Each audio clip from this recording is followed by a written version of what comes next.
खबरें दुनिया की, हर खबर सच की तह तक। आप देख रहे हैं news time.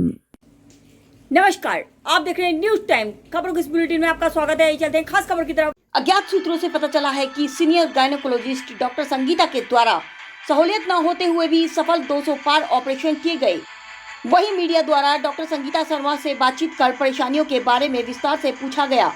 Doctor Sangeeta Sharma ने सभी के सहयोग को बताया और किस तरह से महिला के प्राणों को बचाया जा सकता है और किस तरह की परेशानी सामने आ सकती है। अत्यधिक अंदरूनी रक्त बहाव से भी महिला को तुरंत उपचार देकर उसके प्राणों को बचाया जा सकता है।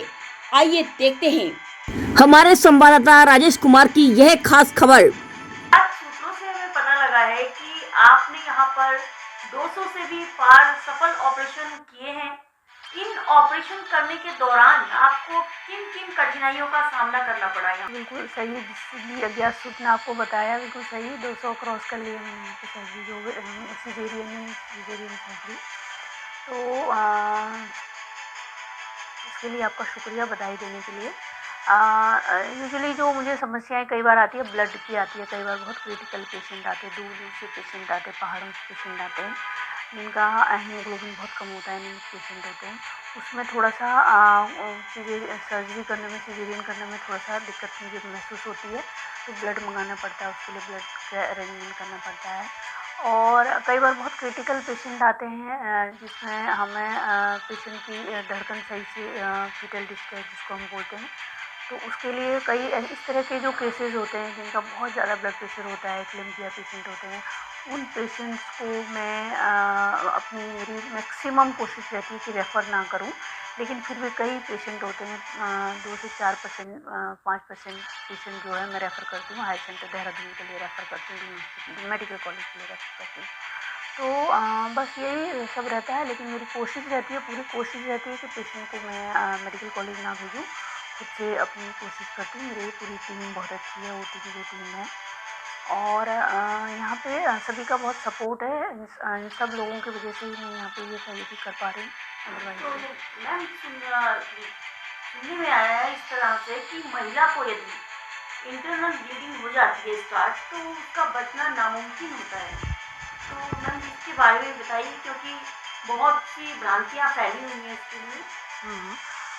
बिल्कुल सही बोला आपने कि इंटरनल ब्लीडिंग कई तरह की होती है। अगर डिलीवरी के दौरान इंटरनल ब्लीडिंग होती है तो उसके बेसिकली तो 2 रीज़न होते हैं कि एक तो आपका जो यूट्रस है टोन नहीं आती है, उसके टोनिक यूट्रस बोलते हैं उसको।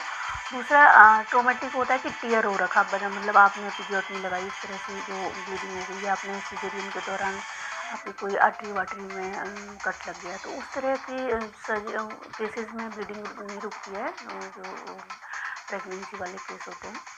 तो हम लोग कोशिश करते हैं कि मैनेज करें, यहीं पे मैनेज करें। लेकिन कई बार मतलब बहुत कम ऐसा होता है कि हमें रेफ़र करना पड़ता है।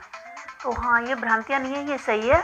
डिलीवरी जो है, चाहे सिजेरियन डिलीवरी हो चाहे नॉर्मल डिलीवरी हो, वो अपने आप में एक बहुत बड़ा चैलेंज है। अगर आप उसको सही से ना हैंडल करो तो। और कई बार हमारे पास डाई हैंडल केस आते हैं पेरिफेरी से, तो उनको भी हैंडल करना थोड़ा सा चैलेंज है हमारे लिए। तो क्या मैम इसमें वाकई महिला की जान बचने की बहुत ही नामुमकिन होता है कि महिला की जान? नहीं, ऐसा बिल्कुल भी नहीं है।